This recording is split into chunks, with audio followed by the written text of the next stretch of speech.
Tac, et c'est parti. Alors, bonsoir à toutes et tous, et merci beaucoup d'être ici pour ce webinaire État sauvage qui se fait en partenariat avec Marine Initiatives, qu'on est super content d'accueillir. Ce soir, le thème sera donc quelle pêche pour préserver l'océan. Le webinaire va se faire en deux parties, donc une première partie, 30 minutes de présentation, et après, on aura à peu près 30 minutes d'échange, de questions. Donc, n'hésitez pas à poser vos questions dans la partie discussion. Et Ornella, qui fait partie de l'équipe État sauvage, relaiera vos questions auprès des intervenants qui sont là. Je vais commencer rapidement par une petite présentation d'État sauvage. Linda, si tu peux passer la slide, s'il te plaît. Oui, j'arrive. Merci beaucoup.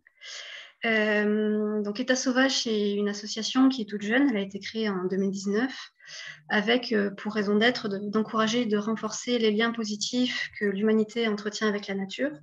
Donc, vous voyez sur la droite de la diapo l'équipe de membres actifs de l'association. Et pour mettre en œuvre notre raison d'être, on a deux grands axes qui sont la sensibilisation et des actions concrètes sur le terrain. Linda, si je peux te faire passer la slide, s'il te plaît. Merci beaucoup. Donc, en termes de sensibilisation, il y a des actions comme ce webinaire, par exemple. On fait aussi des articles sur notre blog. On a des clean-up walk, comme la petite photo que vous voyez là, des ateliers divers. Et sur la partie action de terrain, là, on va avoir des choses plus concrètes. Et on a notamment acheté des parcelles de forêt qui seront laissées en libre évolution, c'est-à-dire sans intervention humaine, pour d'une part préserver la biodiversité et d'autre part permettre à ces forêts, en tout cas à ces parcelles, d'être plus résilientes face au changement climatique. Voilà, donc c'est les deux grands axes qu'on a au sein d'État sauvage. Et maintenant, je vais laisser la parole à nos intervenants et je vous souhaite un très bon webinaire. Bien, bonjour à tous et toutes, merci d'être tous présents pour ce webinaire. Donc, on va vous présenter un petit peu nous, notre association, et ce dont on a envie de parler au niveau de quelle pêche pour préserver l'océan pour demain. Donc, on va commencer par une petite présentation de l'association. Donc, Marine Initiatives, c'est une association assez jeune aussi, un peu moins jeune du coup qu'État sauvage. On a été créé en 2016 et on s'est reconstruit assez récemment en décembre dernier. Aujourd'hui, on tient 8 membres actifs et notre objectif de l'association, c'est de promouvoir toutes les actions et la recherche scientifique qui visent à aller vers de la durabilité au niveau des activités maritimes. Donc, notre projet phare, c'est le projet Sail2Sea, qui est un projet d'expédition à la voile de 25 000 km, qui a déjà commencé. D'ailleurs, je vous appelle depuis ce bateau. Et notre objectif, c'est de faire le tour de l'Amérique du Nord pour aller récolter des témoignages de pros de la filière maritime, afin de comprendre quels sont les freins et les clés de la résilience de l'aquaculture et de la pêche dans ces zones-là face au réchauffement climatique. Donc aujourd'hui, on est 3 de l'association à intervenir. Il y a donc Linda qui est présente, qui est responsable de communication pour le projet Sail2Sea. Guillaume, qui est là aussi, qui s'occupe de la communication également, et aussi de tout l'aspect pédagogique. Et donc, moi, qui suis coordinateur du projet et secrétaire de l'association. Je laisse Guillaume prendre la parole, dorénavant. Oui, merci beaucoup. Donc, notre présentation va s'intéresser ce soir à présenter la pêche et l'aquaculture d'aujourd'hui, les enjeux qui entourent ces activités et puis les actions que peuvent prendre les politiques, mais aussi les citoyens pour participer à la préservation des océans, de la pêche et l'aquaculture de demain. Mais d'abord, qu'est-ce que la pêche et l'aquaculture? Donc, vous le savez sans doute déjà, hein, l'aquaculture, ça consiste à élever des poissons ou alors d'autres espèces marines en mer ou dans des lacs ou des rivières. Les espèces sont parfois nourries, parfois elles se nourrissent seules dans le milieu dans lequel elles sont élevées. La pêche, on en parle peut-être un peu plus souvent, ça consiste à prélever dans le milieu marin des poissons avec différents outils qu'on peut appeler parfois des engins de pêche. Alors déjà, est-ce que vous avez un peu une idée de quels engins de pêche existent? Il y en a quelques-uns sur le slide là. Alors, je ne suis pas sûr de voir les commentaires dans le chat, mais donc vous pouvez reconnaître sur les slides là le chalut de fond, donc qui consiste à traîner un grand filet sur le fond avec à l'entrée souvent des chaînes en métal assez lourdes. On a également la ligne, comme la pêche à la ligne qu'on peut effectuer, vous et moi, le week-end, ou alors le filet, qui peut se pratiquer de plein de manières différentes. La pêche, elle peut être pratiquée parfois dans le cadre familial, dans le cadre de l'aquaculture ou la pêche vivrière, mais aussi par des petites entreprises avec des bateaux avec quelques matelots, par exemple, ou par des multinationales qui peuvent posséder un grand nombre de bateaux dans plein de pays différents. Donc, il y a différents types de pêche qui existent en fonction aussi des espèces qui sont visées, du modèle économique, comme on l'a vu, mais aussi de l'espace dans lequel la pêche a lieu, donc différents écosystèmes, la distance à la côte, puisqu'on va avoir de plus petits bateaux près de la côte et puis des plus gros bateaux pour aller loin en mer. Par exemple, en France, on retrouve sur les côtes de la Manche des gens qui pêchent à pied, dont c'est le travail, mais on peut penser aussi à d'autres types de pêche, comme par exemple dans les Caraïbes, des gens qui utilisent des barques qui partent directement de la plage, ou alors à des bateaux beaucoup plus gros, de plus de 100 mètres de long, qui vont en mer du Nord ou dans le nord de l'Écosse. Pour l'aquaculture, c'est pareil, il y a une diversité qui est aussi grande, avec des élevages de poissons qui peuvent être situés sous les logements familiaux, par exemple en Asie, qui sont nourris avec les restes de la famille, ou une aquaculture de coquillages sur les plages au Canada, sans beaucoup d'intervention humaine, ou encore des élevages intensifs de saumon en Norvège. Donc les mots pêche et aquaculture, on voit qu'ils recouvrent des pratiques qui sont très différentes et très variées à travers le globe. Elles se sont développées pour répondre aux spécificités des besoins et des régions. Et toutes les espèces ne sont pas capturables avec toutes les techniques de pêche. Et puis elles ont été améliorées pour essayer d'être plus efficaces par les pêcheurs. Elles n'ont pas toutes aussi le même impact sur la biodiversité et sur les espèces qui ne sont pas initialement visées par les pêcheurs ou les élevées par les aquaculteurs. Et on va voir dans la présentation différents exemples de techniques qui sont plus ou moins impactantes. La mise en œuvre et l'adaptation des techniques au niveau local veut dire aussi que la diversité des pratiques est encore plus importante.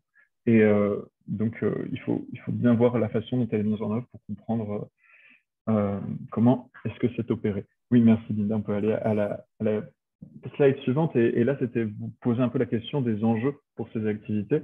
Et vous voyez que là, déjà, on a mis quelques exemples et on va y revenir plus en détail dans la présentation. Mais j'imagine que ce qui vient en tête souvent, c'est l'idée de la surpêche. Et on va voir tout de suite où en sont les poissons qu'on pêche, dans le monde aussi, la diversité qui existe dans le monde. Mais il n'y a pas uniquement ça en termes d'enjeux autour de la pêche et de l'aquaculture. Il y a aussi tous les impacts sur la biodiversité en général, donc les captures d'autres espèces, les conséquences sur les écosystèmes, par exemple, des poissons qui s'échappent des fermes, et puis on va en voir d'autres. Donc, quand on parle d'enjeux, il y a aussi la notion de l'importance qu'ont ces activités, notamment dans l'alimentation dans certains pays, mais également pour les revenus, le mode de vie d'un grand nombre de personnes. Et puis enfin, il y a le changement climatique avec à la fois l'impact qu'il a sur les activités, mais aussi la contribution de ces activités au changement climatique. Et on va essayer d'explorer rapidement ces deux points. En termes de pourquoi est-ce qu'on s'intéresse à la pêche et l'aquaculture aujourd'hui, donc déjà, c'est un mode de vie, et quand par mode de vie, on entend alimentation, source de protéines, culture, travail, pour plus de 10% de la population dans le monde. Et c'est quelque chose qui est plutôt en augmentation. La consommation, elle explose, à la fois l'offre et la demande. En 1961, on mangeait dans le monde 9 kilos de poissons par personne et par an.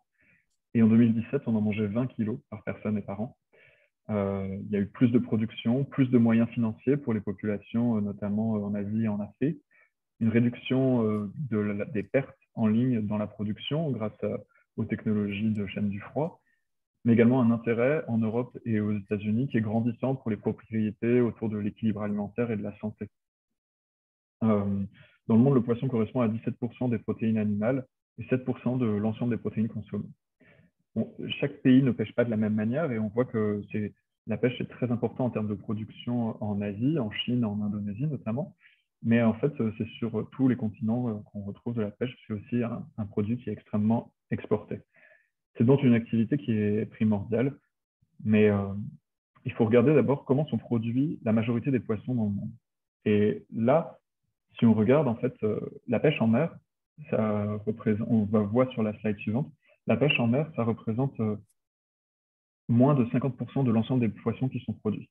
Environ 84 millions de tonnes de poissons par an. Puisqu'on a aussi trois autres grands modes de production qu'on connaît peut-être un peu moins en France. Donc, l'aquaculture en eau douce, qui vient en second, et puis ensuite l'aquaculture en mer et la pêche en eau douce. Donc, je vous ai dit tout à l'heure, on va s'intéresser d'abord à regarder l'état actuel des ressources. Et on a un graphique très général sur la slide suivante qui nous présente un peu l'évolution de la ressource. Alors, on va souvent parler de stock de poissons. C'est la population adulte de poissons d'une espèce dans une zone. C'est l'unité qu'on utilise, que les scientifiques, les pêcheurs et les gestionnaires utilisent. Un stock, il peut être bien géré. Et s'il est bien géré, en théorie, il peut être pêché de manière infinie. Bon, on va revenir là-dessus, parce que ça ne veut pas dire que la ressource est inépuisable. Et donc là, on a classé les stocks de poissons en deux groupes. Les stocks qui sont pêchés de manière non durable et les stocks qui sont pêchés de manière durable. Au niveau mondial, on voit que dans les années 70, on était à 90% des stocks qui étaient pêchés de manière durable. Aujourd'hui, en 2017, on n'en est plus qu'à 65% et on voit bien la tendance qui semble être pas du tout la bonne. Alors, dans les années 90, il y a eu un petit rebond et peut-être que la courbe est un peu moins descendante, mais on voit que la tendance n'est pas du tout inversée. Si on regarde un peu plus de manière précise, géographiquement, il y a des grandes différences. Par exemple, sur la côte ouest des États-Unis ou la côte ouest de l'Europe, l'océan Atlantique tel qu'on le connaît, on voit qu'on a en moyenne des pêcheries qui sont plus souvent durables. On atteint environ 80-90% des stocks qui sont gérés de manière durable. Par contre, sur la côte est des États-Unis, ou alors la mer Méditerranée, on va avoir des pêcheries où la plupart des stocks, puisqu'on a moins de 40% sont durables, donc la plupart des stocks sont non durables. Qu'est-ce qu'on en tire? En fait, de manière très générale, les pêcheries qui sont très régulées, elles ont montré une baisse de la pression de pêche. Et aujourd'hui, on arrive à un plus grand nombre de stocks gérés durablement. Mais dans les zones où la gestion est moins développée, l'état de la ressource est mauvais. Et donc, ça met en lumière le besoin urgent de répliquer les efforts qui ont été faits, d'adapter les politiques au niveau local pour qu'elles apportent les fruits qui ont pu être tirés de ces politiques-là dans d'autres zones. Donc, je vais reprendre la parole. Merci Guillaume. Du coup, depuis tout à l'heure, on parle de durabilité, mais qu'est-ce que c'est exactement la durabilité? C'est ce qu'on va essayer de définir un petit peu ici, notamment en parlant des liens entre la biodiversité et la pêche et l'aquaculture. Comme l'a dit Guillaume, contrairement à l'imaginaire collectif, où on imagine l'océan comme quelque chose d'infini avec des ressources limitées, en fait, l'océan peut être vidé de ses poissons. Alors, à la différence, c'est que les poissons sont une ressource naturelle vivante, donc comme par exemple des arbres dans une forêt, et qu'ils ont la capacité de se reproduire. Donc c'est une ressource qui est renouvelable. Cependant, pour permettre ce renouvellement, il faut savoir comment exploiter, et savoir bien exploiter surtout. Donc, pour expliquer un petit peu comment fonctionne l'écosystème marin, donc on peut l'illustrer par cette pyramide, assez simpliste, mais quand même qui donne de bonnes informations. Un écosystème, c'est des organismes qui produisent quelque chose et qui sont consommés par d'autres organismes. Donc, par exemple, en bas de chaîne alimentaire, on va retrouver du zooplancton, si on parle des animaux uniquement. Du zooplancton qui vont être mangés par des petits poissons comme des sardines, des anchois, qui vont être mangés par des plus gros poissons, par des plus gros poissons, jusqu'à arriver aux plus gros, ce qu'on appelle les top prédateurs, comme par exemple des requins ou des mammifères marins à dents. Et la question qu'on va se poser, c'est en fait, dans cet écosystème-là, on a des stocks du coup, qui sont exploités, c'est des espèces qui nous intéressent, les animaux adultes des espèces qui nous intéressent, mais il y a tout le reste. Il y a toutes les espèces qui ne nous intéressent pas sur un plan économique ou un plan alimentaire, parce qu'elles n'ont pas d'intérêt, comme les méduses par exemple, qui sont uniquement utilisées dans certains pays. Donc la question qu'on se pose, c'est comment prélever sur un stock, parce que ce stock-là est défini, il a une limite, et quel impact ça va avoir sur ce stock quand on prélève, mais également quel impact ça va avoir sur les autres stocks. Parce que chaque partie de l'écosystème est interdépendante. Donc, si on déstabilise une partie de l'écosystème, c'est tout l'écosystème entier qui est déstabilisé. Donc, dès lors, le lien entre pêche, aquaculture et biodiversité, on le voit. C'est que les activités humaines ont un impact direct sur la biodiversité, mais la biodiversité également va avoir un impact sur les activités humaines, parce qu'un écosystème en mauvais état est un écosystème qui va moins produire et donc qui va moins permettre de maintenir ces activités humaines. Donc sur cette nouvelle diapositive, on essaye un petit peu de vous montrer quels sont les impacts directs des activités de pêche et d'aquaculture sur l'écosystème. Donc, par exemple, comme le disait Guillaume, il y a différentes façons de pêcher. Au niveau de la pêche, on peut avoir du chalut de fond, on peut avoir de la pêche à la canne ou de la pêche au filet qui vont cibler des espèces différentes et qui vont pêcher de manière différente et donc avoir des impacts sur l'écosystème qui sont totalement différents. Pour reprendre l'exemple du chalut de fond, par exemple, qui va cibler des espèces comme des crevettes, eh bien, en fait, on va capturer l'espèce ciblée, mais on va aussi capturer des espèces qui n'étaient pas voulues, des espèces qu'on ne va pas valoriser. Et également, on va pouvoir détruire l'habitat des proies de ces espèces. Par exemple, détruire des fonds meubles où il y a des vers, des mollusques, etc., qui sont là et qui sont des proies pour les autres poissons. Et donc, du coup, on va avoir un double impact. C'est un impact direct sur la biodiversité parce qu'on va pêcher des espèces directement, mais aussi on va pas leur permettre de survivre parce qu'on aura détruit leur habitat. Donc, en général, pour la pêche, on a 3 gros types d'impact. Donc, ça va être un déséquilibre de l'écosystème parce qu'on va modifier les proportions entre les différentes espèces, entre les différentes fonctions de l'écosystème. On va avoir une disparition notamment aussi des top prédateurs parce que souvent, on était amené à pêcher des poissons qui étaient beaucoup plus gros, qui avaient un rôle de régulation sur les petites communautés de poissons dans l'écosystème. Et on va avoir une destruction des habitats. Concernant l'aquaculture, c'est un petit peu différent parce qu'on a un double aspect. Parce qu'on peut se demander quel est l'impact de l'aquaculture si on élève des poissons en mer, mais quel est son impact sur le milieu. Alors en fait, quand on fait de l'aquaculture de poissons, par exemple, notamment le saumon, eh bien, il faut le nourrir. Et parce que comme le saumon est un poisson prédateur, il va falloir le nourrir avec du poisson.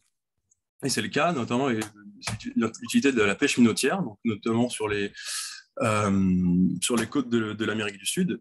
La pêche minotière, c'est une pêche où on va aller pêcher plein de petits poissons, notamment des anchois du Pérou, qui vont servir de base à la fabrication de farines animales qui va permettre de nourrir ces animaux.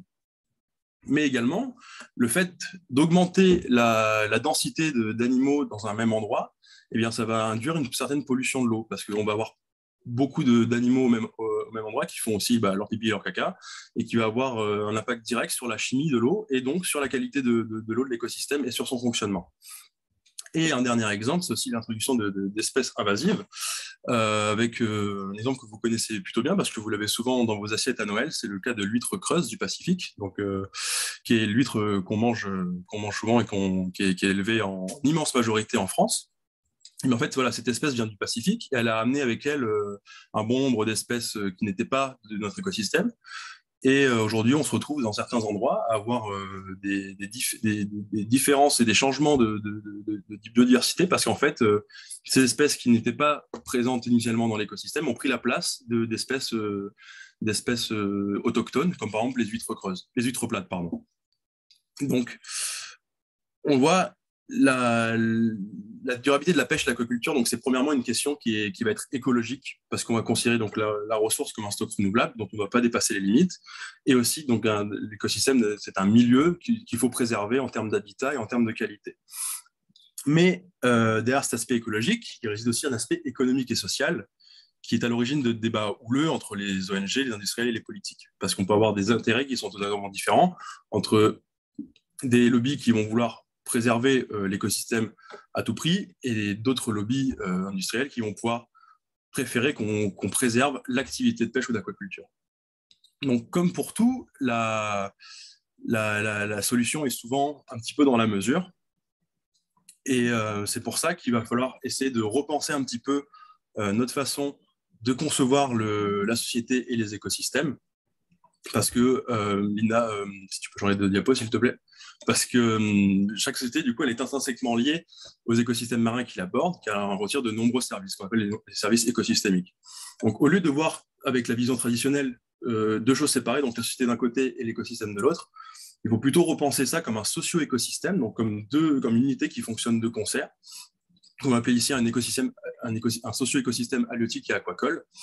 Du coup, on va chercher à améliorer la durabilité dans chaque boîte, société et écosystème.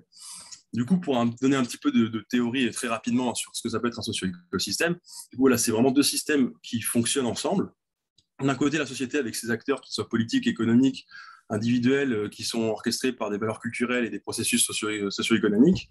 Et de l'autre côté, un écosystème qui va avoir un impact sur le climat, qui est impacté par le climat, qui va avoir des variations dans ses abondances d'espèces et dans la qualité de ses eaux et de ses habitats.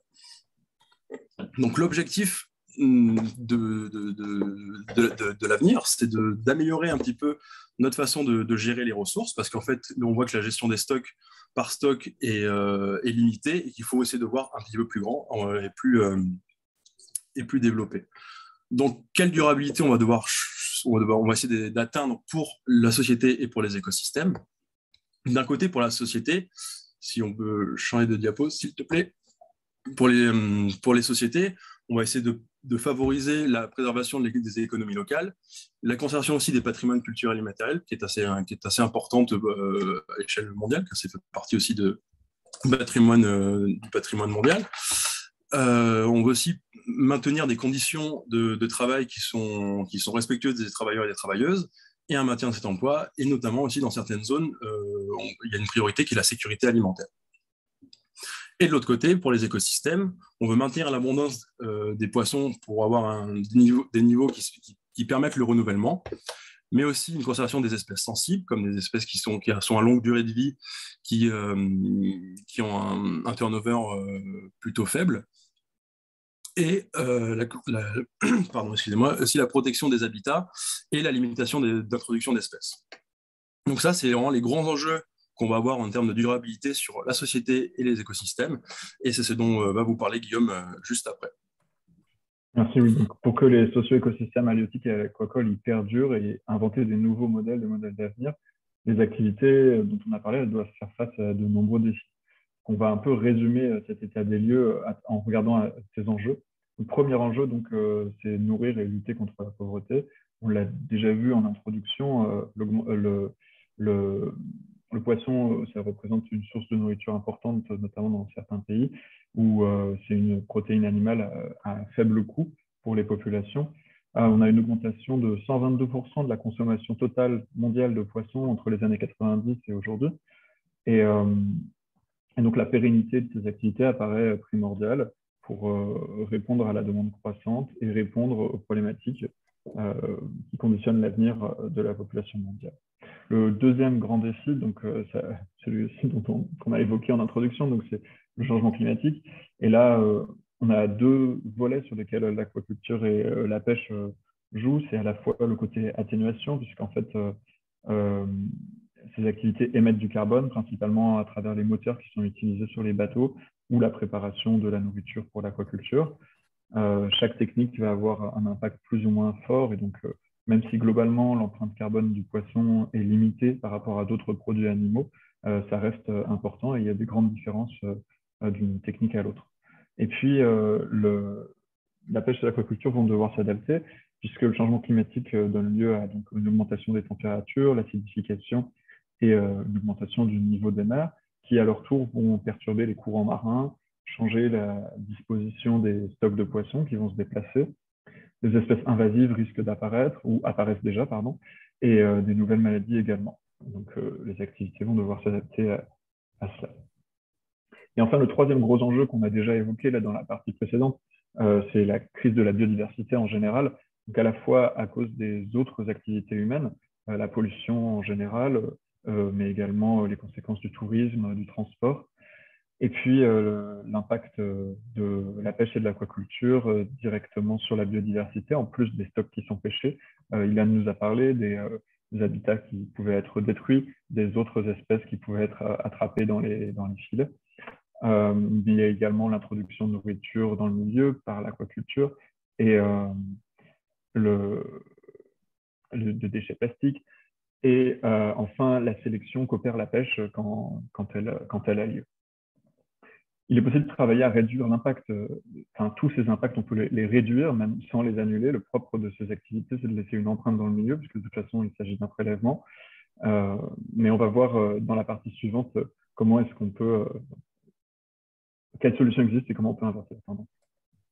Oui, merci Guillaume. Donc oui, effectivement, ma partie va vraiment se concentrer sur quelles solutions peuvent être mises en place pour inverser la tendance. Je vais présenter une partie des outils politiques pour commencer, parce qu'il y en a plein, mais donc je vais me concentrer sur deux, les quotas et les aires marines protégées. Et ensuite, on va voir à notre échelle qu'est-ce qu'on peut faire pour participer à une pêche plus durable. Donc, comme je vous ai dit, le premier outil politique en Europe, notamment, c'est les quotas. Alors, les quotas en Europe, elles sont issues de la politique commune de la pêche qui a été mise en place en 1983.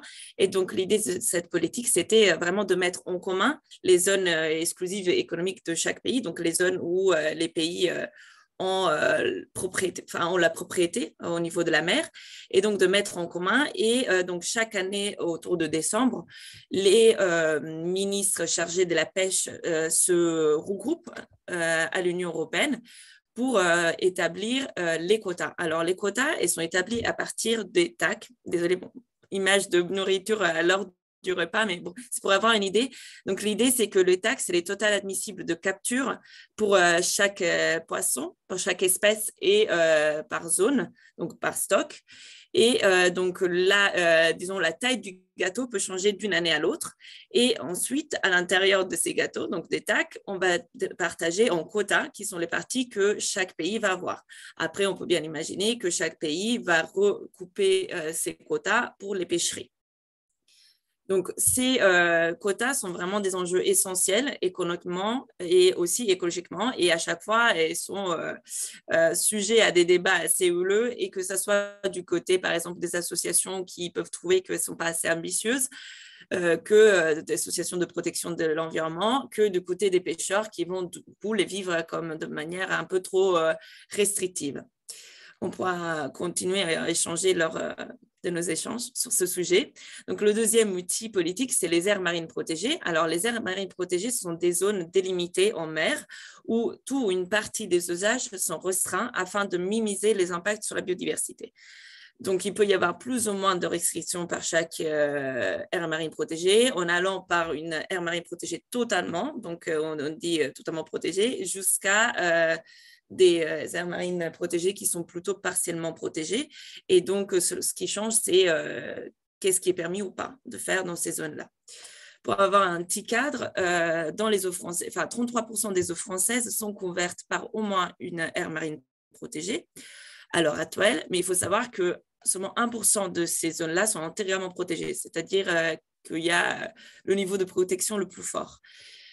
Au niveau du bassin méditerranéen, 6% de ces eaux sont des aires marines protégées, mais selon des études récentes, il y a 85% de ces aires marines protégées. À l'intérieur de ces 95% des aires marines protégées, les réglementations sont insuffisantes. C'est dans les objectifs de l'ONU, justement, d'augmenter de 30% les habitats protégés d'ici 2030. Et c'est essentiel, d'un côté, parce que cela protège bien sûr la biodiversité. De l'autre côté, parce que forcément, la biodiversité va subir moins d'impact anthropique, donc moins de pression due aux activités humaines. Et de l'autre côté, si les poissons, par exemple, ils peuvent se reproduire et grandir dans ces zones-là, ensuite, ils peuvent bouger vers d'autres zones non protégées où là, la pêche est permise, et donc, de cette manière, repeupler, renouveler les stocks. Donc ça, c'était un peu les deux outils politiques que je voulais présenter. Mais bon, il y en a d'autres, dont par exemple les subventions. Mais encore, on pourra en échanger pendant nos échanges. Mais là, je voudrais me concentrer sur ce qu'on peut faire en tant que consommateur et consommatrice. En tant que consommateur et consommatrice, le premier réflexe qu'on peut avoir, c'est réduire notre produit de la mer. En fait, il faut imaginer comme la même démarche qu'on peut avoir pour les produits de la terre. Nombreux et nombreuses d'entre nous ont déjà adopté une réduction de la consommation de viande. Ils vont préférer des produits locaux et bio pour tout ce qui est légumes. Pour la mer, il faudrait avoir les mêmes réflexes. Même si ce n'est pas si simple que ça d'avoir accès à des produits locaux et issus de stocks durables, comme on pourra voir plus tard. Mais donc voilà, vraiment, la première question, c'est réduire notre consommation, parce que comme Guillaume l'a dit, notre consommation de poissons augmenté énormément, et notamment des pays du Nord, occidentaux, où en fait, manger du poisson, c'est plus un choix gastronomique que vraiment une nécessité, comparé par exemple aux pays du Sud. Donc voilà, il y a ce premier réflexe à avoir, et ensuite, c'est diversifier notre alimentation. En France, les poissons qui sont le plus mangés, c'est le saumon, le thon et le cabillaud aussi, ou les crevettes. Et il faut se dire que ces poissons-là, donc le saumon, il vient pour la plupart de Norvège. Le thon, ici, c'est du thon rouge, donc plutôt atlantique, mais normalement, le thon le plus mangé, c'est de l'Afrique de l'Ouest, les crevettes du Madagascar. Enfin, on va rapidement le problème. Et je suis assez sûre que si vous imaginez la dernière fois que vous avez mangé de poisson, c'est probablement une espèce parmi celles-là. Donc, effectivement, il y a un vrai enjeu qui réside sur diversifier notre alimentation. Et pour ce, il est nécessaire tout d'abord de faire de l'éducation, de la sensibilisation sur les différents types de poissons qu'on peut manger en France, quels autres types de poissons on peut manger. Et aussi, il y a vraiment un rôle primordial qui est au niveau de grande distribution. Parce que forcément, si les grandes distributions ils mettent en valeur qu'un certain type de produit et qui font des promotions que sur un certain type de produit, bon, on voit bien que ce n'est pas facile de changer d'alimentation. Ensuite, il faut se poser les bonnes questions. Donc, la première question, c'est d'où vient le poisson? Comme on a dit tout à l'heure pour les légumes, manger local, forcément, ça réduit les transports, ça a aussi des enjeux socio-économiques importants, mais aussi on peut se dire que les réglementations en France autour de la pêche sont sont plus importantes que dans certains d'autres pays, donc déjà, ça peut donner une certaine garantie. Deuxièmement, il faut se poser la question de quel type de pêche a été utilisé, parce que comme on a dit, comme Guillaume et Ilan ont dit tout à l'heure, il y a des types de pêche qui vont avoir plus ou moins un impact sur l'environnement. Et donc, c'est la bonne nouvelle, c'est que ces deux informations sont facilement retrouvables dans les étiquettes des poissons, c'est-à-dire que ces mentions-là sont obligatoires. Donc, si jamais vous allez chez votre poissonnier ou poissonnière et il n'y a pas écrit, vous pouvez gentiment lui rappeler que c'est obligatoire. Ensuite, il faut poser la question de est-ce qu'il s'agit d'un poisson adulte, ce que je suis en train d'acheter, ou a-t-il eu le temps de se... et du coup, question implicite, a-t-il eu le temps de se reproduire? Alors ça, je vous l'accorde, ce n'est pas très simple à savoir comme ça en regardant un poisson, mais on peut demander effectivement à notre poissonnier ou poissonnière, ou sinon, il existe des outils en ligne, dont un poster qui a été fait au sein de notre association. Je laisserai peut-être Ilan tout à l'heure donner plus de détails, qui présente donc les saisonnalités des poissons. C'est-à-dire qu'il va proposer le meilleur moment pour manger un poisson, c'est-à-dire que c'est donc la période en dehors des produits des périodes de reproduction. Il existe aussi une application qui s'appelle Mr. Good Fish, qui est donc super pratique, qui présente la même notion de saisonnalité. Enfin, dernière question, est-ce que le poisson provient d'un stock durable? Alors ça, c'est une question très difficile pour un simple acheteur.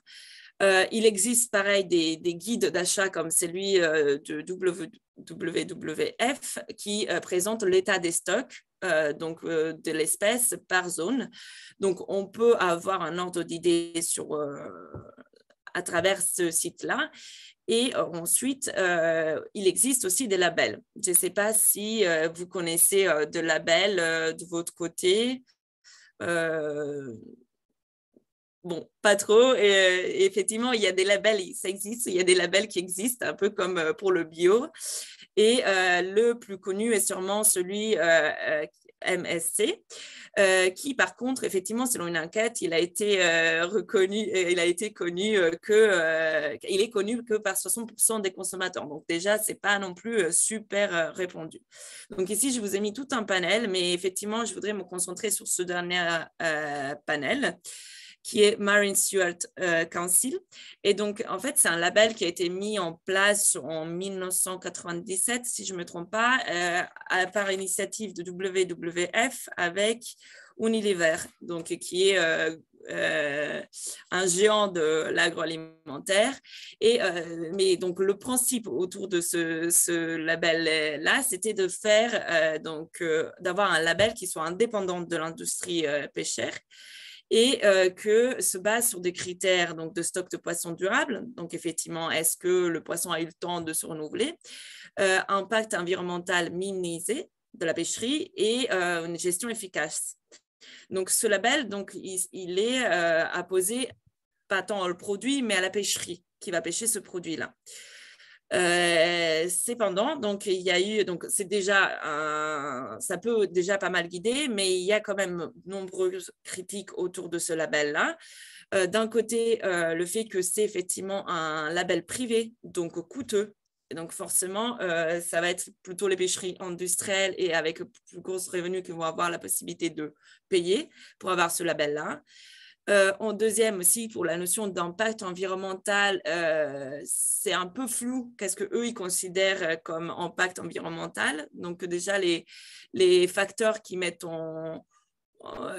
utilisent pour juger cette partie-là ne font pas l'unanimité. Et dernière chose qui est vraiment pas des moindres, il y a eu un rapport qui est sorti en 2020 qui a été fait par l'association Bloom en lien avec des universitaires des États-Unis, qui a montré que 83% des captures certifiées entre 2009 et 2017 par ce label-là étaient issues de méthodes de pêche les plus destructrices au monde, c'est-à-dire du chalut, par exemple.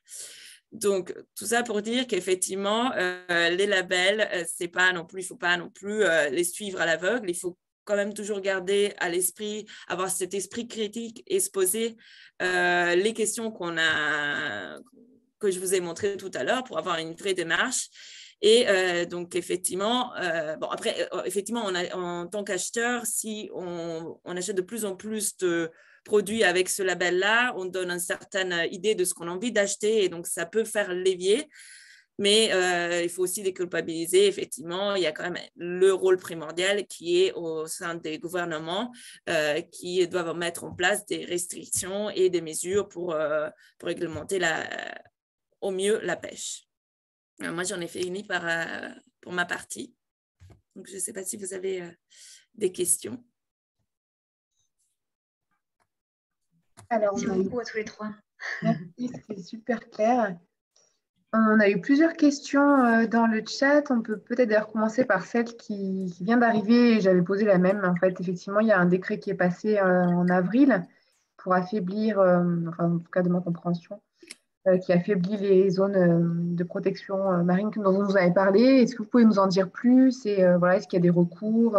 Il faut avoir un peu votre sentiment sur ce sujet. Je ne sais pas si Ilan et Guillaume, vous avez... Guillaume, oui. Ouais. Je pense que vous parlez du décret qui a donné un peu la définition, qui a ancré dans la loi française la définition de zone de protection stricte. Je pense que c'est ça qui a été publié au printemps, là. Et en fait, il a été décrit notamment parce que sur la Terre, il va reconnaître de manière automatique un certain nombre de zones protégées automatiquement en zone de protection stricte.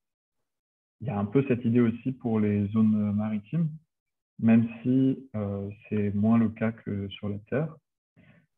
Le décret, il se base un peu sur la France. Elle avait déjà publié cette stratégie de biodiversité 2030 où elle donnait vaguement une définition de qu'est-ce que c'était une zone de protection forte, pardon, j'ai dit stricte, forte. Et on voit que la définition elle est plus faible que la définition qui est discutée au niveau européen. Donc voilà, ça c'était pour redonner un peu un cadre. Je ne sais pas trop par contre pour la suite de la réponse sur est-ce qu'il y a des moyens de recours possibles. Je ne suis pas certain. En fait, il y a beaucoup de choses qui vont se faire dans ce que je comprends moi au cas par cas, puisque à chaque fois, en fait, des zones protégées vont demander à être reconnaître ou pas en tant que zone de protection forte. Et il faudra sans doute voir à ce moment-là. Mais Ilan, je crois que tu voulais prendre la parole aussi, peut-être pour compléter. Non, effectivement, ça a posé beaucoup de questions. Alors après, selon les sources, donc il y a d'un côté des ONG qui sont montées au créneau et de l'autre côté, des personnes qui voient le côté mitigé de tout ça, à voir en fait quels sont les impacts réels en fait au niveau de la pêche avec ce décret. Moi, actuellement, j'ai pas la réponse, clairement pas. Mais au niveau des recours, de toute façon, tout est une question politique. C'est vrai que bon, on peut s'engager et militer en tant qu'individu en signant des pétitions, par exemple. Ça, c'est un moyen de recours qui a pu parfois faire ses preuves. Mais sinon, ouais, tout va se passer au niveau politique. Et donc, ça va être important d'avoir des députés européens qui soient dans dans une, dans, dans une volonté d'essayer d'augmenter la protection plutôt que de la diminuer, ça c'est sûr. On avait eu une question en début de webinaire qui était est-ce qu'il existe des alternatives plus durables à la pêche au chalut? Je pense que vous y avez répondu, mais peut-être si vous voulez bien faire une synthèse rapidement de tout ce que vous avez dit. Moi, juste pour donner une nuance un peu à la question, c'est que la pêche au chalut, alors effectivement, on l'a appelé comme ça dans le webinaire parce que par souci de clarté et de simplification. Mais la pêche au chalut, il y en a plein. Il y a beaucoup de pêche au chalut. Il y a des types de pêche au chalut qui peuvent être considérés comme destructrices, comme la pêche industrielle de fond, qui va avoir donc les impacts dont on a parlé. Mais par exemple, il y a du chalut pélagique, etc., de petite échelle, qui n'est pas forcément, la pire façon de pêcher. Alors, je dis pas que c'est bien, c'est pas ce que je suis en train de dire, mais il y a différents types de chaluts, ça dépend de ce qu'on appelle la pêche au chalut, quoi. En fait, tout est une question d'échelle, toujours. L'important, c'est de voir la taille des bateaux, combien ils pêchent, comment ils pêchent, et surtout aussi de voir quelle est leur capacité de sélectivité. Parce qu'il y a des techniques de chalut qui vont être très sélectives, qui peuvent arriver, qui vont pêcher en pélagique, et qui vont pêcher quelques espèces, et au final, c'est pas si pire par rapport à d'autres. Mais peut-être que Guillaume peut compléter ma réponse. Tout à fait, en effet, c'est toujours plus on gratte, plus c'est complexe, donc c'est un peu compliqué, mais ouais, c'était pour redonner les nuances que tu donnais également. Peut-être dire que si on pense uniquement à la commercialisation, par exemple en grande surface, ça s'adresse souvent à des marchés qui sont différents parce que le chalut va en général apporter des poissons qui vont être un petit peu moins chers. Et alors que, par exemple, le même poisson pêché à la canne, ou alors je pense aussi à la coquille Saint-Jacques, ça existe aujourd'hui d'autres manières de pêcher la coquille Saint-Jacques avec des gens qui vont en plongée. Forcément, ça ne va pas avoir le même coût pour le consommateur tant qu'on passe par la grande distribution. Aujourd'hui, il y a aussi d'autres modes de distribution. Je pense que Linda, elle a parlé déjà de plein de modes de consommation différents, mais il y a aussi des modes de distribution différents. Ok, merci. On avait également une question sur les quotas. Comment est-ce qu'ils sont déterminés, calculés tous les ans? Est-ce que c'est négocié entre les acteurs? Oui, effectivement, les quotas font objet de très grandes négociations. Donc, l'idée, c'est que les quotas soient d'un côté établis selon le meilleur avis scientifique. Ça, c'est ce qui est affiché sur le site de l'Union européenne. Donc, on imagine déjà le meilleur. Là, il y a déjà une certaine nuance dans cette phrase-là. Donc, bon, l'idée, c'est qu'il y a quand même une partie de avis scientifique et aussi on a ce qu'on appelle le RDM qui est rendement maximal, non, RMD, rendement maximal durable recommandé. Et donc, pour chaque espèce, c'est, disons, le rendement maximal qu'on peut pêcher dans ce stock-là afin de garantir la viabilité à long terme de la pêche. Donc, à quel point on peut pêcher ce poisson-là pour que la pêche continue d'exister. Parce que bien sûr, si on pêche trop une espèce, à un bout d'un moment, on va arriver à un plateau, on ne pourra pas pêcher plus et voire on va finir par ne plus pouvoir pêcher le poisson parce qu'il n'y en a tout simplement pas. Donc, il y a ça qui est pris en compte. Et puis, il y a bien sûr tous les intérêts socio-économiques et politiques qui rentrent en jeu. Donc, effectivement, voilà, ces quotas peuvent être critiqués et du côté, comme je disais dans ma présentation, et du côté des associations parce qu'ils vont dire c'est jamais assez ambitieux parce que forcément, c'est toujours un peu rajusté selon les intérêts des uns et des autres. Il suffit de penser que la pêche a été au cœur du débat autour de l'accord autour du Brexit. Donc, à quel point ça peut être un enjeu. Et de l'autre côté, il y a les pêcheurs qui, comme je disais, peuvent vivre ça très mal parce que donc ils peuvent dénoncer une certaine manque de prise en compte de l'humain derrière ce quota. Comme on peut imaginer, par exemple, dans le golfe de Gascogne, là, le TAC dont je vous ai parlé tout à l'heure a été réduit de 36%. Donc, on peut imaginer à quel point pour des pêcheurs, ça peut avoir des impacts dans la réduction comme ça. Et d'ailleurs, je l'enverrai dans les ressources à la fin du webinaire, mais il y a un documentaire aussi qui est sorti pour revenir au Brexit sur la désillusion des pêcheurs du nord de l'Angleterre qui avaient voté en masse pour le Brexit parce que on promettait de plus devoir faire ces échanges de quotas. Bon. Voilà, donc c'est pour ça il y a des nuances autour de ça, mais clairement c'est négocié par les États et ça reste très économique et politique. Il faut pas se leurrer. C'est clair. Après il y a des success stories aussi, hein, comme le thon rouge, où vraiment là pour le coup les scientifiques et les associations ils ont mis longtemps, ils ont mis beaucoup, plus de 10 ans je crois, mais ils sont arrivés au but de faire baisser énormément le quota et donc là on a une amélioration du stock du thon rouge. Ouais. Non, le ton était secret. Guillaume, tu veux peut-être réagir par Juste que merci, les explications de Linda, ça permet de répondre également à la question de Juliana sur les données de la FAO. Comment est-ce qu'on classe les stocks? Mais c'est vraiment au niveau des Nations Unies, entre durable et pas durable. En fait, là où c'est posé, c'est est-ce qu'on est au-dessus du rendement maximum durable ou est-ce qu'on est en dessous du rendement maximum durable? C'est comme ça qu'ils sont divisés. Et d'ailleurs, c'est un des problèmes duquel on a parlé pendant le webinaire. C'est que justement, c'est cette question de rendement maximal durable, le RMD, du coup, qui est issue directement des évaluations de stock faites par les scientifiques pour l'Europe. En fait, est faite stock par stock. Alors aujourd'hui, il y a de plus en plus de tests pour faire des RMD qui sont, on va dire, multi-stock. Mais et le fait est que la norme aujourd'hui, quand même, chez nous, en Europe, c'est faire du stock par stock. Et en fait, cette limite, on va dire, qui est théorique, en fait, parce qu'on considère qu'un stock est quasiment indépendant, ou en tout cas est touché uniquement par les variations de l'environnement. Eh bien, en fait, cette valeur de rendement maximal durable peut être faussée quand on prend l'écosystème tout entier, quoi. Donc, c'est pas parce qu'on pêche un petit peu en dessous du RMD qu'on est vraiment durable, parce qu'en fait, on ne prend pas forcément en compte tous les effets en cascade qu'il va y avoir sur le reste de l'écosystème.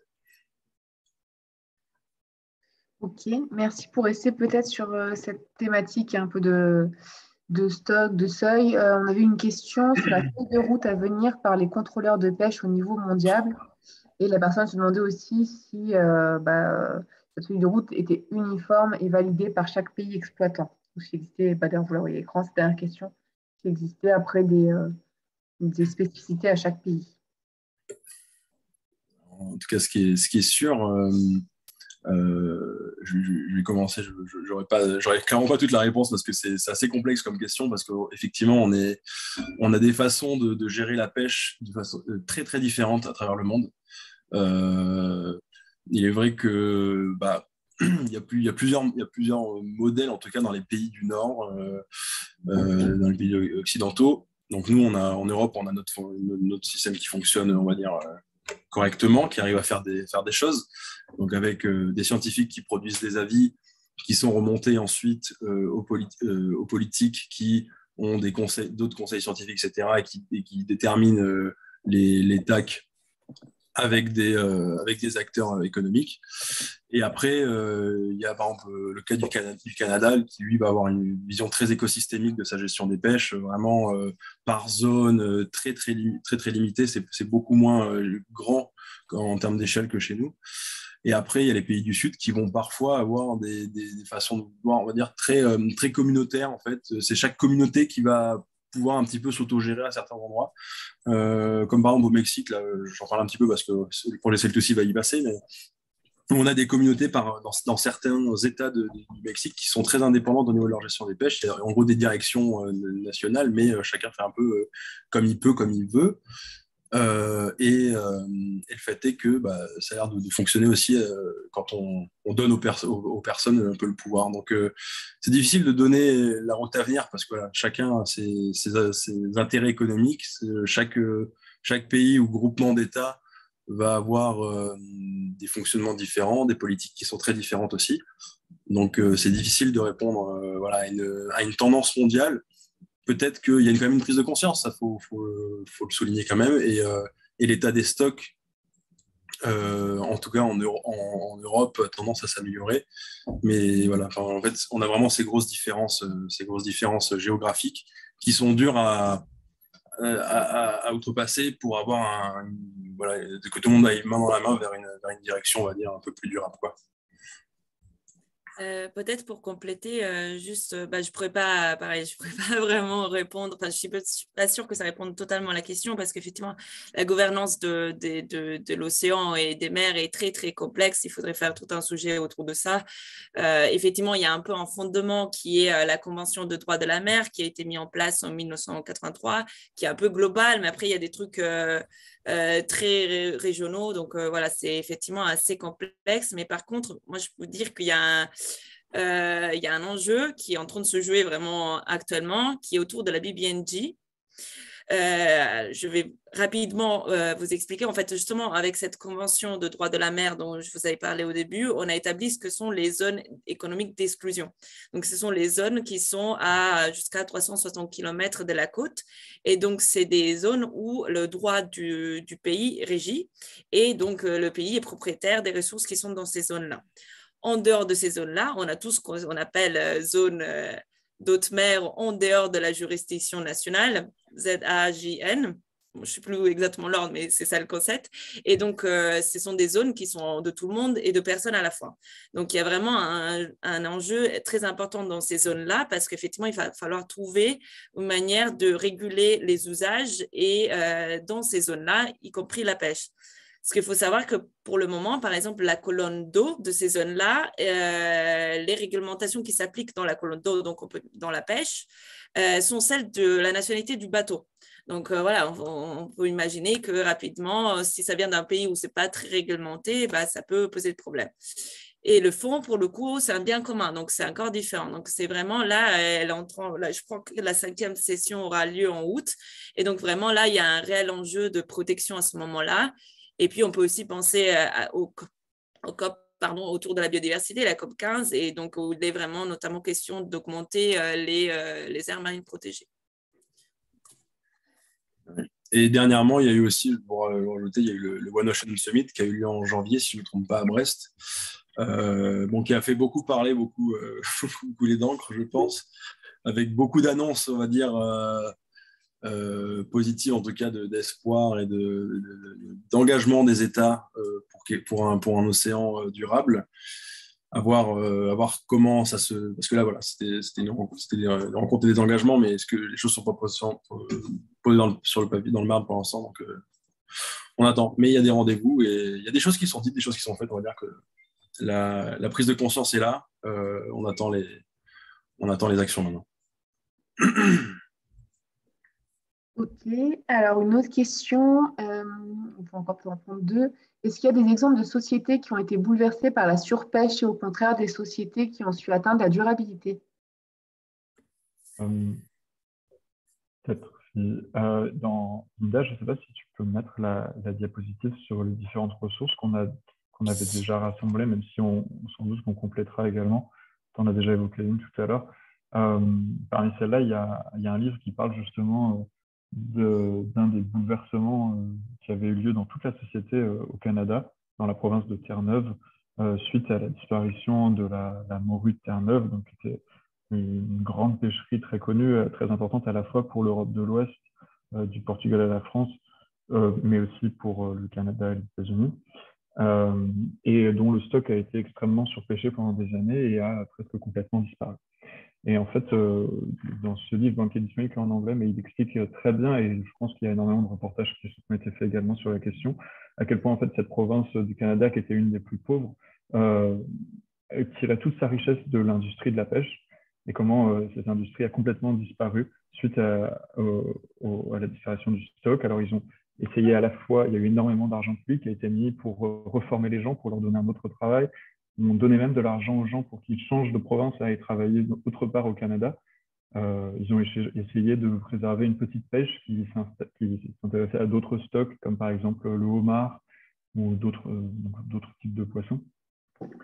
Mais ça illustre bien les conséquences que ça peut avoir pour des économies côtières qui dépendent très fortement de la pêche. Après, un exemple peut-être un peu plus positif sur qu'est-ce qui peut se passer quand on a quelque chose de durable et qui marche à la fois pour l'océan et puis pour les gens qui en dépendent. Je pense qu'il y a énormément d'exemples locaux qui doivent fonctionner que je ne connais pas forcément. Je ne sais pas si mes collègues ils en est plus précis. Ilan, tout à l'heure, il a parlé, ce n'est pas vrai pour toute l'Europe, mais pour l'Europe atlantique. Ce qu'on voit depuis les 10-15 dernières années, c'est des augmentations de la biomasse, donc la quantité de poissons qu'on n'avait pas vu depuis 50 ou 100 ans. Donc, c'est plutôt un bon signe. Je pense qu'il y a des exemples qui doivent être plus probants au niveau local, en tout cas. Oui, non, c'est vrai que j'avais cet exemple aussi de la morue Terre-Neuve, qui est l'exemple, on va dire, fondateur, je pense, de la remise en question qu'on a pu avoir de nos pratiques de pêche, parce qu'effectivement, on parle quand même de dizaines de milliers de personnes qui se sont retrouvées au chômage du jour au lendemain, après un arrêt brutal de la pêche, parce qu'on s'est rendu compte qu'il y avait plus d'importance dans l'eau, quoi. Donc, en fait, malheureusement, il y a plus d'exemples comme ça d'économies locales qui se sont effondrées à cause de la surpêche. On a eu aussi les crises de la sardine aussi en Bretagne, qui a eu beaucoup d'impact au XXe siècle, au début du XXe siècle. Début, on est dans les années, je ne dis pas de bêtises, je crois que c'était dans les années 30, 40, je ne me rappelle plus exactement. Coupez-moi si je me trompe, mais où il y a eu aussi des fermetures de conserveries parce qu'il n'y avait plus de sardines, quoi. On a dû aller pêcher d'autres choses comme le maquereau. Et en fait, sachant que la région bretonne, notamment au sud, était uniquement construite autour de la pêche, quasiment. On n'avait que ça, c'était l'économie principale. Et bien en fait, on se retrouve avec des régions qui deviennent du jour au lendemain très pauvres, avec beaucoup de chômage et tous les effets négatifs que ça peut avoir après sur la société derrière.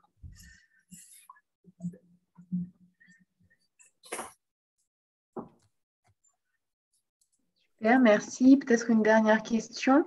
Dans le cadre du projet Sail to Sea, avez-vous des contacts sur place? Si oui, quelle est la cible? Producteurs, consommateurs, politiques? Combien de villes ou de villages? Je peux peut-être répondre à ça parce que étant sur le bateau actuellement et en étant en pleine encore construction de tout ça, parce que voilà, les choses se font au fur et à mesure aussi. Alors, oui, bien sûr, on a des contacts sur place. En fait, c'est tout le travail. Là où par contre, ce qui rend les choses compliquées, c'est que la pêche, alors l'aquaculture un peu moins, parce que l'aquaculture, on trouve plus souvent quand même de grosses entreprises, on va dire, qui ont les moyens techniques de répondre, d'avoir des mails, etc., d'être joignables, on va dire.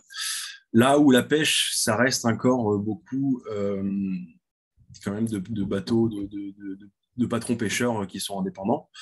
Donc, la prise de contact, avant d'être sur place, on ne peut pas la faire ou très difficilement. Sauf en passant par des organisations de producteurs, par exemple, pour le cas de la France, ou des organisations, des institutions qui regroupent les pêcheurs. Après, donc nous, notre cible, ça dépend de quelle cible on parle. Si on parle de la cible de la production, de ce qu'on va produire, ou la cible de qui on cherche, de ce qu'on cherche. En fait, nous, on cherche surtout à la fois les pêcheurs, les aquaculteurs, et les personnes qui s'occupent de la gestion. Donc, que ce soit d'un côté scientifique ou d'un côté politique économique. Donc ça, c'est vraiment les personnes qu'on a envie de rencontrer, parce que selon la place qu'ils ont dans le jeu d'acteurs, les réponses vont pouvoir être très différentes, et notamment leur façon de conceptualiser l'avenir de leur profession face aux enjeux dont on a parlé vont être assez différentes et intéressantes à traiter. Après, pour la cible la cible qu'on a pour partager nos informations, ça va être surtout le grand public, parce que voilà, ça passe par de la sensibilisation, et plutôt montrer qu'il y a quand même des solutions qui existent, que tout n'est pas foutu. On peut encore manger des produits de la mer en 2022, si on en a envie, bien sûr, c'est clairement pas une obligation. Et d'ailleurs, j'avais vu un truc par rapport à quelqu'un qui disait vegan dans le dans le chat. On peut manger des produits de la mer tout en étant vegan. On n'en a pas parlé parce que on n'a pas l'habitude d'en parler, mais c'est vrai que l'algoculture, c'est quand même aussi quelque chose d'assez important. On trouve beaucoup de production de laminaires, etc. à travers le monde. L'exemple le plus connu, ça va être au Japon, avec avec au moins 3-4 espèces d'algues qui sont élevées. Et donc voilà, on peut être vegan et manger des produits de la mer. Et du coup, en soutenant l'économie locale. Et du coup, voilà, au niveau de la cible, nous, c'est surtout le grand public, mais si possible, si on arrive à recueillir le contenu nécessaire, ça serait essayer de discuter justement avec des acteurs aussi locaux, parce que en France, pour montrer que leurs homologues à l'autre bout de l'Atlantique vivent des choses qui sont similaires, assez différentes quand même, parce que c'est pas le même environnement, que ce soit le même environnement naturel ou politique, mais que les enjeux sont les mêmes et que les gens essaient de trouver des solutions. Donc ça, c'est vraiment quelque chose qu'on a envie de faire. C'est recréer un peu ce lien aussi entre citoyens et citoyennes et producteurs et acteurs de l'économie locale. Ok. Bon, peut-être pour finir, une dernière question, mais alors personnellement, je ne la comprends pas si la personne veut, veut prendre la parole, c'est un peu technique. En parlant de solutions, connaissez-vous des alternatives à l'aquaculture classique comme l'aquaculture multitrophique intégrée, par exemple? Et je pense que ça vaut le coup que vous expliquiez pour tout le monde. Oui, c'est moi, du coup, c'est Juliana. Je ne sais pas si vous m'entendez. Oui. Si. Très bien. Je vais essayer d'allumer ça. Je n'ai pas trop mis ma tête aujourd'hui. Alors, bonjour à tous. Merci du webinaire. C'est un sujet très intéressant qui touche, j'espère, à tout le monde un jour. Effectivement, ces problèmes. Déjà, effectivement, il y a tous les différents axes du problème, donc les consommateurs, les producteurs et les personnes qui prennent les décisions justement pour gérer les bioressources de chaque pays et notamment l'océan, qui c'est un seul océan et qu'on le partage tous. Et dans ces recherches-là, on sait très bien que c'est très difficile en fait d'engager les pêcheurs parce que justement, ils vivent de ça. Donc, c'est très difficile en fait de leur dire de ne pas pêcher quand c'est en fait les seuls moyens qu'ils ont pour se nourrir ou pour avoir un salaire.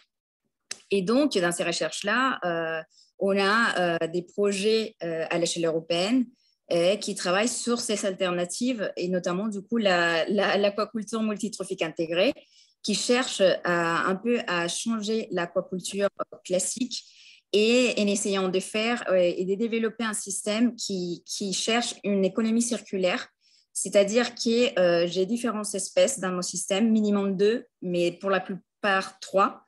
Et chaque espèce, les déchets de chaque espèce vont être du coup les nutriments de l'autre espèce et ainsi de suite. Et du coup, ça va faire une espèce de cycle qui n'est pas forcément fermé et qui, on le sait tous, on aimerait bien avoir les zero waste, mais c'est très difficile de gérer le vivant.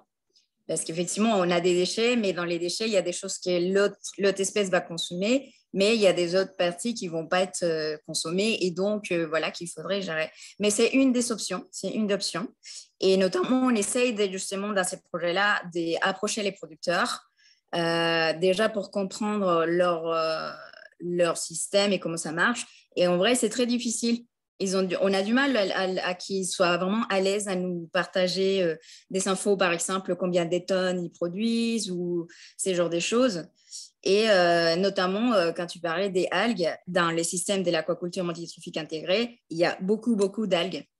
C'est une espèce qui est toujours dans les systèmes parce que ça peut servir effectivement soit pour filtrer, soit pour faire du nutriment pour une autre espèce et ainsi de suite. J'espère que c'est très complexe, donc j'ai essayé de faire simple. J'espère que ça a été clair.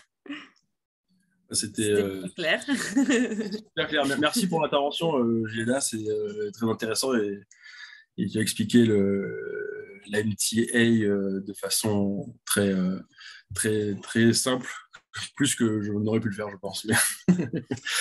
Et non, mais en effet, c'est une solution intéressante. Alors, du coup, on a déjà été confronté là, dans le cadre du projet, en tout cas sur un projet de mise en place d'AMTA, où on a rencontré du coup une ferme ostréicole là, en Colombie-Britannique qui souhaitait se mettre à faire de l'élevage aussi d'holothuries, donc qui sont des concombres de mer, pardon, de concombres de mer et de laminaires aussi. Donc c'est laminaires, pour ceux qui ne savent pas, ces algues gigantesques qu'on peut retrouver des fois qu'on peut retrouver aussi en Bretagne, avec ses pieds assez importants et des longues tales, qui ressemblent à des feuilles, mais ça s'appelle un tale, qui voilà, c'est une sorte d'énorme laitue marine, quoi. Et donc ça, c'est ça qu'on peut manger et qui effectivement ont des intérêts aussi, comme disait Juliana, même au niveau de l'aquaculture elle-même, enfin de la ferme elle-même, on va pouvoir voilà, apporter des nutriments, oxygéner l'eau aussi, filtrer l'eau et améliorer voilà, la qualité des autres produits. Du coup, par exemple, là, au niveau des huîtres, on peut améliorer la qualité de l'eau dans laquelle sont les huîtres, ce qui n'est pas négligeable quand on vend des produits comme ça qui sont sans traitement, qui sont dans un environnement qui est fluctuant. Et c'est vrai qu'au niveau mondial, j'ai quand même l'impression que c'est l'aquaculture multitrophique intégrée qui semble se profiler comme étant une solution, une bonne solution. Au niveau des autres alternatives, j'avoue que j'en ai pas en tête qui s'éloignent de ça. J'ai l'impression qu'en général, le multi-espèce en fait devient quand même un petit peu ce qu'on a envie de faire, et c'est pareil pour l'agriculture en fait. On se rend compte que de faire de l'agriculture monospécifique, c'est jamais très bon, et qu'au final, on arrive à avoir des meilleurs résultats, plus durables, etc., en faisant de la permaculture, de l'agroforesterie, par exemple. Mais sinon, au-delà de ça, au niveau d'autres alternatives, après, ça va être des questions aussi de ce qu'on va donner à manger aux poissons, par exemple, dans le cadre de l'élevage de poissons. Si je peux parler d'un exemple que je m'étais un peu confronté, c'était par exemple pour les saumons. Aujourd'hui, ils sont principalement nourris avec des poissons du coup issus de la pêche minotière d'Amérique du Sud. Et on se rend compte que c'est pas du tout durable parce qu'on pêche énormément d'anchois du Pérou. C'est l'espèce la plus pêchée du monde, justement, où ça l'a été. Je ne sais plus si c'est le cas encore aujourd'hui, mais en tout cas, ça l'a été. Et on essaie de changer ça et faire par exemple manger au saumon des produits comme issus des algues, par exemple, parce que ça coûte beaucoup moins à produire, c'est beaucoup moins polluant, c'est beaucoup moins impactant pour l'écosystème parce qu'on peut élever ces algues. Et aussi, on peut par exemple leur donner à manger des produits à base d'insectes, d'élevage d'insectes aussi. Donc ça, c'est des solutions qui peuvent exister en termes d'aquaculture. Mais voilà, c'est soit on change en fait les apports qu'on fait dans le milieu, soit on change en fait justement la façon de produire et en faisant des choses moins intensives et plus extensives. Juste pour rebondir, c'est pas tant pour cette question-là parce que Juliana t'a déjà tout très bien expliqué et Ilan aussi. C'est par rapport effectivement, il y a aussi une remarque dans le chat sur le fait que ça peut être très compliqué quand effectivement il y a les pêcheurs qui rentrent en jeu parce qu'ils vivent de la pêche et donc notamment au niveau des aires marines protégées. Ça peut poser beaucoup de problèmes et de complications. Et en fait, effectivement, c'est tout l'intérêt des politiques de prendre en compte les pêcheurs et même de les faire participer. Donc, il y a une possibilité de faire des choix politiques participatifs. Et en fait, il y a des études aussi qui démontrent, notamment pour les aires marines protégées, que quand les pêcheurs et les utilisateurs sont impliqués en amont dans le choix et dans les risques pour voir les restrictions à mettre en place, les règles sont mieux suivies par la suite. Parce que de un, il y a une compréhension, parce que forcément, il y a une sensibilisation et donc sur les enjeux et donc une compréhension de pourquoi ça peut être bénéfique pour eux.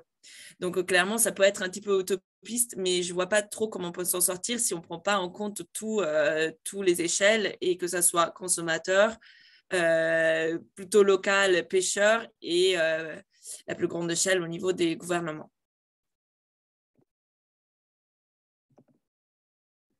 Ok.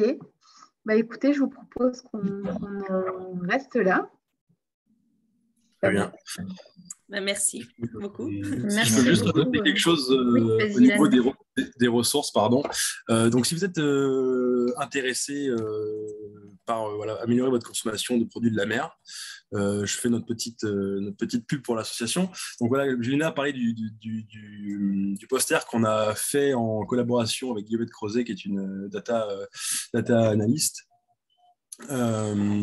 Qui vous dit en fait quels sont les poissons que vous pouvez manger à telle période, s'ils viennent d'un stock surexploité ou pas, ou est-ce qu'on a donné sur ces stocks. Donc là pour l'instant on est plutôt sur la zone autour de La Rochelle, le milieu du golfe de Gascogne, et on va étendre ce projet sur d'autres zones. Donc si c'est les zones qui vous intéressent, restez un petit peu connectés aux actualités de l'association, et il y aura des posters similaires qui vont venir dans les mois à venir, je l'espère. Et voilà, donc c'est un outil qui est assez sympathique pour avoir une information de ce qu'on peut manger à quelle période, comme on peut faire avec les légumes. Et c'est toujours intéressant, sachant que vous ne pouvez pas forcément avoir l'information en allant creuser dans les infos scientifiques. Donc voilà.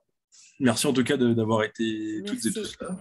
Merci beaucoup à État Sauvage pour cet espace de parole. Merci à vous trois pour votre présentation qui était super claire et très riche, et on voit qu'il faudrait des dizaines de webinaires pour parler de l'océan. Et puis merci beaucoup aux personnes qui étaient là et qui ont posé des questions. Les échanges étaient super intéressants, donc c'est top. Très bonne soirée à toutes et tous, et puis à bientôt pour d'autres webinaires. Merci beaucoup. Merci beaucoup. Au revoir.